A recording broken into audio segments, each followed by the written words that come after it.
Arupa study point YouTube ଚ୍ୟାନେଲକୁ ନବମ ଶ୍ରେଣୀର ଛାତ୍ରଛାତ୍ରୀମାନଙ୍କୁ ସ୍ୱାଗତମ୍। ଆଜିର ଏହି ଭିଡ଼ିଓରେ ଆମେ ଉତ୍କର୍ଷ ଗଣିତର ଫାଉଣ୍ଡେସନ୍ ଫେଜ୍ ଅନ୍ତର୍ଗତ ଆକ୍ଟିଭିଟି 15କୁ କରିବା। ଏହି ଆକ୍ଟିଭିଟିରେ ଅଛି ଭଗ୍ନ ସଂଖ୍ୟାରେ ଗୁଣନ ଓ ହରଣ। ପ୍ରଥମେ ଦେଖ, ଆମକୁ କିଛି ଦିଆଯାଇଛି। ଶ୍ରେଣୀରେ ହରଣର ପ୍ରଶ୍ନ ଉତ୍ତର ଏହି ପ୍ରକାରରେ ସମାଧାନ କରିଥିଲେ। 1 ନମ୍ବର କ'ଣ ଅଛି ଦେଖ, ହରଣର ସଂଜ୍ଞା। এটা যেহেতু ভগ্ন সংখ্যা এইটি দিয়াଯାଇଛି ଦେଖ, a বিভক্ত b হରଣ c বিভক্ত d। প্রথমে আমি a বিভক্ত b କୁ ଲେଖିଦେଲେ, ଆଉ এইଠି କ'ଣ ହେଇଛି ଦେଖ, এই ଯେଉଁ ହରଣ ଥିଲା ତାକୁ ଗୁଣନ କରି ଦିଆଗଲା। ଏପଟେ ଯେଉଁ c ବିଭକ୍ତ d ଥିଲା ୟାକୁ এইଠି ଓଲଟି ଲେଖାଗଲା d ବିଭକ୍ତ c, ଅର୍ଥାତ୍ ତାର ବ୍ୟୁତ୍କ୍ରମ ରୂପକୁ এইଠି ଲେଖାଗଲା। ତାପରେ କ'ଣ ହୋଇଛି ଦେଖ, ଉଦାହରଣ ସ୍ୱରୂପ 3 ହରଣ 1 ବିଭକ୍ତ 2 ସମାନ 6 ଦିଆଯାଇଛି। ୟାକୁ କ'ଣ କରାଯାଇଛି, ଯେଉଁ 1 ବିଭକ୍ତ 2 ତାର ବ୍ୟୁତ୍କ୍ରମକୁ 3 ସହିତ ଗୁଣନ କରାଗଲା। 1 ବିଭକ୍ତ 2 ରହିଗଲା ଦେଖ 2 ବିଭକ୍ତ 1। ଏଇଠି କ'ଣ କରାଯାଇଛି, 3 ଆଉ 2କୁ ଗୁଣନ କରିକି ଏଇଠି ଲେଖି ଦିଆଗଲା 6 ହେଲା। ଆମକୁ ଭାଗଫଳ ମିଳିଗଲା 6। ତାପରେ ଅଛି ଦେଖ 2 ନମ୍ବରରେ ଭଗ୍ନ ସଂଖ୍ୟାର ଲଘିଷ୍ଠକରଣ। ଏଠି ଦେଖ ଲଘିଷ୍ଠୀକରଣରେ କ'ଣ କରିବ, ଆମକୁ ଦିଆଯାଇଛି 6 ବିଭକ୍ତକ 12 ଦିଆଯାଇଛି। ଆମେ କ'ଣ କରିବା, 6 ଏବଂ 12 এই ଦୁଇଟି ସଂଖ୍ୟାର ଗୋସାଗୁ ନିର୍ଣ୍ଣୟ କରିବା ହେଲା। ଦେଖ 6 1 6 ଏବଂ 6 ଦୁଣେ 12, ଗୋସାଗୁ କେତେ ହେଲା 6 ହେଲା। ଆମେ କ'ଣ କରିବା, 6 ଦ୍ୱାରା ଉଭୟ ଲବ ଏବଂ ହରକୁ ହରଣ କରିବା। ଠିକ୍ ଅଛି, ଏଠି ଦେଖ ହରଣ କରାଗଲା 6 1 6 ହେଲା ଏବଂ 6 ଦୁଣେ 12 ହେଲା। ଏଠି 15 ବିଭକ୍ତ 20 ଥିଲା। ଆମେ କ'ଣ କରିବା, 15 ଏବଂ 20 ହେଲା, ଏମାନଙ୍କର ଗୋସାଗୁ ନିର୍ଣ୍ଣୟ କରିବା। ଆମେ ନେଇଗଲୁ 5 5 3 15 ଏବଂ 5 4 20 ହେଲା। ଆମକୁ କେତେ ମିଳିଲା, 5 ମିଳିଲା। ଆମେ କ'ଣ କରିବା, 5 ଦ୍ୱାରା ଉଭୟ ଲବ ଏବଂ ହରକୁ ଏଠି ହରଣ କରିବା। 5 3 15 ଏବଂ 5 4 20। ଠିକ୍ ଅଛି, ଏପରି ଭାବରେ ଆମେ ହରଣ କରିବା। ବର୍ତ୍ତମାନ ଆମେ ଆକ୍ଟିଭିଟିକୁ ଯିବା। ପ୍ରଶ୍ନ ନମ୍ବର 1 ଦେଖ, ନିମ୍ନ ପ୍ରଶ୍ନଗୁଡ଼ିକର ଉତ୍ତର ପ୍ରଦାନ କର। କ ନମ୍ବର ଅଛି 3 ବିଭକ୍ତ 4 ହରଣ 1 ବିଭକ୍ତ 2। ପ୍ରଥମେ ଆମେ 3 ବିଭକ୍ତ 4 ଲେଖିଦେଲୁ। ତାପରେ କ'ଣ କରିବା, ଏଇ ଯେଉଁ 1 ବିଭକ୍ତ 2 ତାର ବ୍ୟୁତ୍କ୍ରମକୁ ଏଇଠି ଆମେ ଲେଖିବା ହେଲା। 2 ବିଭକ୍ତ 1 କରିବା। ତାପରେ ଏପଟେ ଲବ 2ଟି ଉପରେ ଆଉ ହର 2ଟି ତଳେ ଗୁଣନ ହେବେ। 3 ଦୁଣେ ହେଇଗଲା 6 ଏବଂ 4 1 4। ଯଦି ତମେ ଚାହିଁବ ଏଠି କ'ଣ କରିବ, ୟାକୁ ଲଘିଷ୍ଠ କରିଦେବ ହେଲା। 6କୁ କାଟିଦେବ, 2 3 6, 4କୁ କାଟିଦେବ 2 ଦୁଣେ 4 ଏବଂ ୟାକୁ 3 ବିଭକ୍ତକ 2 ଏପରି ଭାବରେ ତମେ ଲେଖିପାରିବ। ତାପରେ ଅଛି ଦେଖ, 5 ବିଭକ୍ତ 12 ହରଣ 10 ବିଭକ୍ତ 21 ଅଛି। ଏଠି ମଧ୍ୟ 5 ବିଭକ୍ତ 12 ପ୍ରଥମେ ଲେଖିକି ହରଣ ଚିହ୍ନ ଦେବ। ଏଇ ଯେଉଁ 10 ବିଭକ୍ତ 21 ତାର ବ୍ୟୁତ୍କ୍ରମ ହେଲା 21 ବିଭକ୍ତ 10, ଓଲଟେଇକି ତାକୁ ଆମେ ଲେଖିଦେଲେ ହେଲା। ତାପରେ ଲବ 2ଟି ଉପରେ ହର 2ଟି ତଳେ ଗୁଣନ ହେଇଯିବେ। 21 5 105 ଏବଂ 12 10 120। ଇଏ ଆମକୁ ମିଳିଗଲା ଉତ୍ତରଟା। ତାପରେ ପରବର୍ତ୍ତୀ ପ୍ରଶ୍ନ ଗକୁ ମଧ୍ୟ ସେମିତି କରିବ। ନମ୍ବର 2 ଦେଖ, 2ରେ କ'ଣ ଅଛି, ନିମ୍ନ ଭଗ୍ନ ସଂଖ୍ୟା ଗୁଡ଼ିକର ଲଘିଷ୍ଠ ରୂପ ଲେଖ। ପ୍ରଥମେ ଆମକୁ ଦିଆଯାଇଛି 25 ବିଭକ୍ତ 120 ହେଲା। ଆମେ ଏଠି କ'ଣ କରିବା, 25 ଆଉ 120ର ଗୋସାଗୁ ନିର୍ଣ୍ଣୟ କରିବା ହେଲା। 5 ନେଇଗଲୁ, 5 5 25 ଆଉ ଏପଟେ ହେଲା ଦେଖ 24।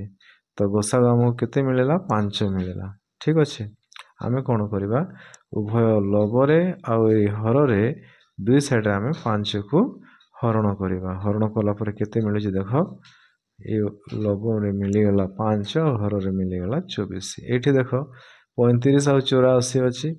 ଏପଟେ ଏମାନଙ୍କର ଗୋସାଗୁ ନିର୍ଣ୍ଣୟ କରିବା। ଗୋସାଗୁ କେତେ ମିଳିଲା? ଗୋସାଗୁ ମିଳିଲା 7। ତ ଆମେ 7 ଦ୍ୱାରା ଭାଗ କରିବା ହେଲା।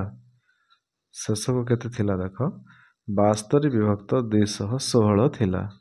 ଏଇଠି ଆମେ କ'ଣ କରିବା, 72 ଏବଂ 216ର ଗୋସାଗୁଟା ନିର୍ଣ୍ଣୟ କରିବା। 72 ଆଉ ଦେଖ ପ୍ରଥମେ 2 ନିଆଗଲା, ତାପରେ ପୁଣି 2 2 3 3 ହେଲା। ଆମକୁ କେତେ ମିଳିଲା? ଆମକୁ ମିଳିଲା ଗୋସାଗୁଟା 72 ମିଳିଲା। ତେଣୁ ଆମେ ଉପରେ ଗୋଟିଏ 72 ତଳେ ଗୋଟିଏ 72 ଲେଖି ହରଣ କରିବା। ଏହା 1 ବିଭକ୍ତ 3 ମିଳିଲା। ଏପରି ଭାବରେ କରିବା। ତାପରେ ଦେଖ ଏଇ ନମ୍ବର 1ରେ କ'ଣ ଥିଲା, ନିମ୍ନ ବିଶ୍ଳେଷଣକୁ ଲକ୍ଷ୍ୟ କରି 2ଟି ପରବର୍ତ୍ତୀ ସୋପାନ ଲେଖ। ଆମକୁ ଏଇଠି 3ଟି ସୋପାନ ଦିଆଯାଇଥିଲା ବହିରୁ, ଆଉ 2ଟି ଆମକୁ ଲେଖିବାର ଥିଲା। କ'ଣ କ'ଣ ଅଛି ଦେଖ, ପ୍ରଥମେ ଥିଲା 8 ହରଣ 1 ବିଭକ୍ତ 2 ସମାନ 16। ଏ କେମିତି ହେଇଛି ଦେଖ, 8 ହରଣ 1 ବିଭକ୍ତ 2 ହରଣକୁ କରିବ ଗୁଣନ, ଗୁଣନ କଲା ପରେ ଏଇ ଯେଉଁ 1 ବିଭକ୍ତ 2 ତାର ବ୍ୟୁତ୍କ୍ରମ 2 ବିଭକ୍ତ 1 ନେଇଯିବ ହେଲା। ଆଉ 8 ଦୁଣେ ଆମକୁ ଇଏ ମିଳିଛି 16 ମିଳିଛି ହେଲା। ଇଏ ସେମିତି ଥିଲା। ୟାକୁ କେମିତି କେଉଁଠି କିଏ ମିଳିଥିଲେ ତାହା କରିଦିଆଯାଇଛି, ଠିକ୍ ଅଛି। ତାପରେ ଦେଖ ତା ତଳେ ଥିଲା 4 ହରଣ 1 ବିଭକ୍ତ 2 ଇଏ 8। ପ୍ରଥମେ ଥିଲା 8, ତାପରେ ଆସିଲା 4, ତାପରେ ଆସିଲା 2, ଆମେ ତାପରେ ଲେଖିବା 1 ହେଲା। ଏଇଠି 1 ହରଣ 1 ବିଭକ୍ତ 2 ସମାନ ଆମକୁ 2 ମିଳିବ। ତାପରେ 1ର ପୁଣି ଅଧା କରିଦେବା, ଆଉ ଏଠି ଆମେ 1 ବିଭକ୍ତ 2 ତାକୁ ମଧ୍ୟ 1 ବିଭକ୍ତ 2ରେ ଭାଗ କଲେ ଆମକୁ ମିଳିବ ଉତ୍ତର 1। ତାପରେ ଦେଖ ନମ୍ବର 2ରେ ଥିଲା ନିମ୍ନ ବିଶ୍ଳେଷଣକୁ ଲକ୍ଷ୍ୟ କରି ପରବର୍ତ୍ତୀ 2ଟି ସୋପାନ ଲେଖ। ଇଏ ମଧ୍ୟ ଠିକ୍ ସେମିତି। ଏଠି କେତେ ଥିଲା ଦେଖ, 4 ଗୁଣନ 1 ବିଭକ୍ତ 2 ହେଲା। 2 ଦୁଣେ 4 କଟିକି ଇଏ 2 ହେଇଥିଲା। ତାପରେ 4 ଗୁଣନ 1 ବିଭକ୍ତ 4 ଥିଲା। 4 4 ସମାନ ରହୁଛି ଦେଖ, 1 ବିଭକ୍ତ 2 ଏଠି 1 ବିଭକ୍ତ 4 ହେଇଯାଇଛି ହେଲା। କ'ଣ କରିବା, ତାପରେ ଏଠି 1 ବିଭକ୍ତ 8 ହେଇଗଲା ହେଲା। ଆମେ ତାପରେ 8ର 2 ଗୁଣ ଅର୍ଥାତ୍ 1 ବିଭକ୍ତ 16 ନେବା, 16ର 2 ଗୁଣ ଅର୍ଥାତ୍ ଆମେ 32 ନେବା। ଆଉ ଏମିତି ଭାବରେ ପରବର୍ତ୍ତୀ 2ଟି ସୋପାନକୁ ଲେଖିବା। ନମ୍ବର 3 କ'ଣ ଥିଲା ଦେଖ, ନମ୍ବର 3ରେ ଥିଲା ନିମ୍ନ କ୍ଷେତ୍ରରେ ଭାଗଫଳ ଓ ଭାଜକ ମଧ୍ୟରେ ସମ୍ପର୍କ ସ୍ଥିର କର। ଏଠି ଦେଖ 4 ହରଣ 1 ବିଭକ୍ତ 2 ଏଠି ଆମକୁ 8 ମିଳିଛି ହେଲା। ତାପରେ 4 ହରଣ 1 ବିଭକ୍ତ 4 ଇଏ 16 ମିଳିଛି। ଏଠି କେତେ ମିଳିଛି? 32 ମିଳିଛି। ଏଇଠି ଆମେ କ'ଣ ଦେଖିଲୁ ଯେ ଭାଜକ ଠାରୁ ଭାଗଫଳ ବଡ଼। ଏ ଭାଗଫଳ ଏଇଠି ଦେଖ 8, ଇଏ ମଧ୍ୟ 1 ବିଭକ୍ତ 2ରୁ ବଡ଼। ଏଠି 16, ଇଏ ବି 1 ବିଭକ୍ତ 4ରୁ ବଡ଼, ଠିକ୍ ଅଛି। ତା ତଳେ ମଧ୍ୟ କ'ଣ କ'ଣ ହେଇଛି ଦେଖ, 1 ବିଭକ୍ତ 2କୁ 4ରେ ଭାଗ କଲାରୁ 1 ବିଭକ୍ତ 8 ମିଳିଛି। ଏଠାରେ କ'ଣ ହେଇଛି, ଭାଜକ ବଡ଼ ଭାଗଫଳ ସାନ ଅଛି ହେଲା। ଇଏ ବଡ଼ ଇଏ ସାନ ଅଛି। ତ ଆମେ ଏଠି ଲେଖିବା ଭାଜକ ଭାଗଫଳ ଠାରୁ ବଡ଼ ବୋଲି ଆମେ ଲେଖିବା। ନମ୍ବର 4 ଦେଖ, ନିମ୍ନ ପ୍ରଶ୍ନ ଗୁଡ଼ିକର ସମାଧାନ କର ଏବଂ ପ୍ରତ୍ୟେକ କ୍ଷେତ୍ରରେ ଭାଗଫଳ ଓ ଭାଜ୍ୟ ମଧ୍ୟରେ ସମ୍ପର୍କ ପ୍ରତିଷ୍ଠା କର। ଦେଖିବାକୁ ପାଇବ ଭାଗଫଳ ଭାଜ୍ୟ ଠାରୁ ଅଧିକ ହେଲା। ଏଠି 8 ହରଣ 1 ବିଭକ୍ତ 2 ଥିଲା ଦେଖ ହେଲା। 8କୁ ଆମେ ଗୁଣନ କଲୁ 2 ବିଭକ୍ତ 1ରେ ଆମକୁ ମିଳିଗଲା 16। ତାପରେ 8 ହରଣ 1 ବିଭକ୍ତ 4 ଇଏ ମିଳିଗଲା ଦେଖ 32।